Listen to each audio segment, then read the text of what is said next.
Judgment of the frickin' Pharaoh, ladies and gentlemen.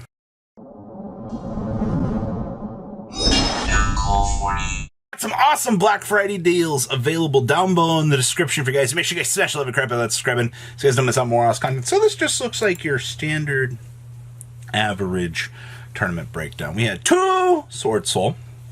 Okay, that's some easy stuff there. We had 1 Dragon Link. Okay, that's pretty standard, right? We had 1 Sky Striker. Destroy Phoenix and Force has kind of adapted its way into the modernized format at this point in time.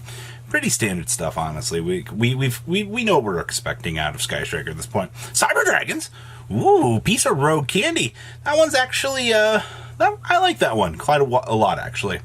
1 Brigade. Brigade's been kind of struggling to evolve this format. While it still remains one of the top contender decks of the modern era, and a lot of players kind of dropped it to go play new cards. The new fancy car smell really gets players. You look at Team Sam sniffing cards, you're like, I don't get it. Well, it's always that new pack freshness that players want out here. And then we had 1 Phantom Knight. Phantom Knight would destroy Phoenix Enforcer. Tends to make sense. Like I said, that metagame shift from standard Dragoon is best, more towards that, destroy Phoenix Enforcer shenanigans, pretty good. And then we had 1 Virtual World. Now you're probably like, Robbie, you said Judgment of the Pharaoh at the beginning of this video. What do you want? Well, I have a list for you guys here. As one of the most innovative Virtual World decks that I have seen in a very long time. The deck ended up making top 8 out of this case tournament. I believe that this case tournament was roughly 60 players. Yeah, it was a relatively large number, if I recall, and it was free to play, but judging by like the structure of this tournament, to be talking about Virtual World playing Judgment of the Pharaoh, you're probably like, what in the world? All right, we're going to take it on over, and we're going to take a look at those deck lists for this event. Taking down the event is first place. This was Kuhn Ulrich playing Dragon Link here. And remaining Imperial Order, we're on double tidying with 1 chamber. That's pretty much become the norm at this point in time. Of course, for the board breakers down here, Anti-Spell Fragrance still continuing its domination as an awesome option for the side deck here. I also see here that we have Twin Twisters instead of the Cosmic Cyclones. It gives you an access to drop a brick out of your hand or something along the way. And, I mean, this deck's worst scenarios are it has issues handling multiple levels of back row. So being able to just open up the Twin Twister, get the discard outlet, get that multi-purposing aspect that you kind of have come to know and love. I mean, it all makes sense. That's why Dragon Link is really good, because the deck is just truly a monster at convoying and doing what it wants to do. And, I don't really see anything else too crazy to point out about this. Dragon Link winning an event does not shock me at all. I think this deck's going to continue to be a menace for quite some time. Next up here is the one, the only Sky Striker. Yay! Oh, boy. So, we get access to the Destroy Phoenix Enforcer package. I feel like this has just become pretty standardized at the moment. We have power filters in here, no fun allowed. Alright, neither player special monster with 1,000 less attack. Guess what Schwartz Wall tokens are? Yeah, ladies and gentlemen, you already know. Alright, we have the talents in the side deck. That's actually kind of interesting. I see that we also have double judgment here in the main. I feel like we board these judgments out to put in, there can only be 1s in certain matchups. Maybe I'm wrong about that. I also see that we are taking advantage of double frickin' Eagle Booster here. So that whatever situation that we might find ourselves in, pretty much alleviated by this. Being able to make your boss monster literally just a super powered titan. Yeah, ladies and gentlemen, Eagle Booster is one of the best cards truly in modern era Yu-Gi-Oh! And it doesn't even see a lot of play. Just, it's good stuff, the card.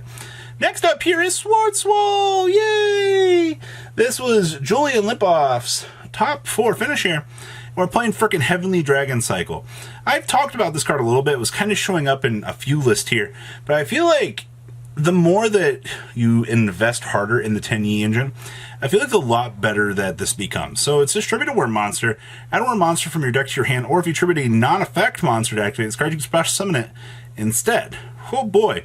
So you're telling me is if I distributed my token, I just literally can pull out any of these resources from my deck. I'm going to access another level 4, for example, here.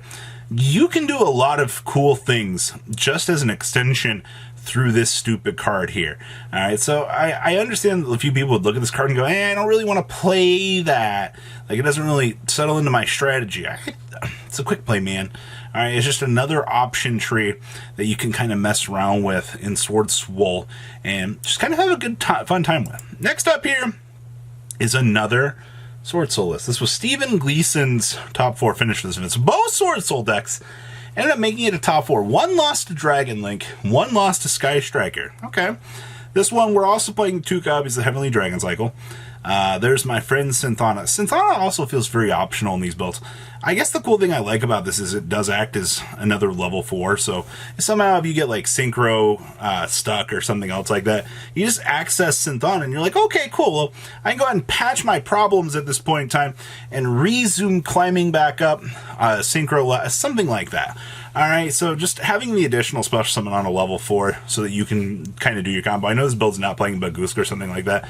That's more famously one of the options that I kind of have liked enjoying myself. So just that extra level 4 body comes up in some capacities. Outside of that, this deck feels, once again, very normal, ladies and gentlemen. Next up here is Cyber Dragons. This duel is also only played, crappy not, this was a 14-card extra deck from what we had here.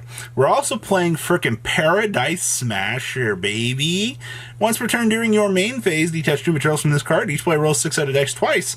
The player with the higher number can activate monster effects or declare an attack till the end of the next turn.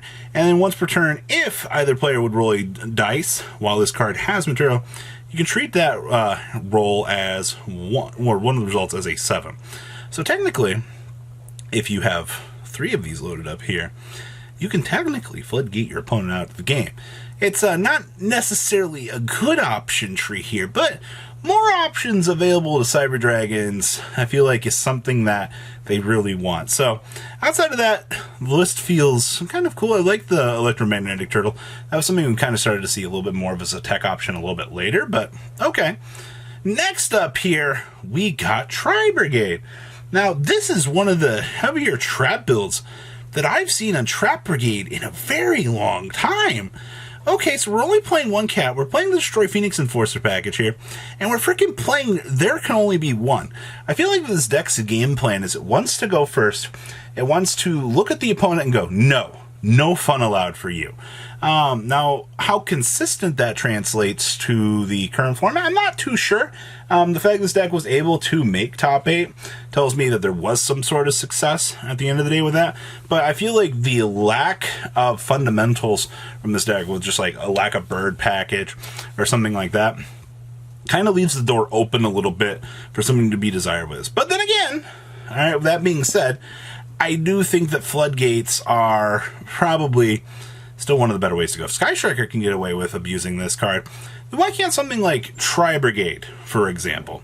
You know what I mean? Next up here, Phantom Knights. Alright, so this is going to be probably your more standardized Phantom Knight package here.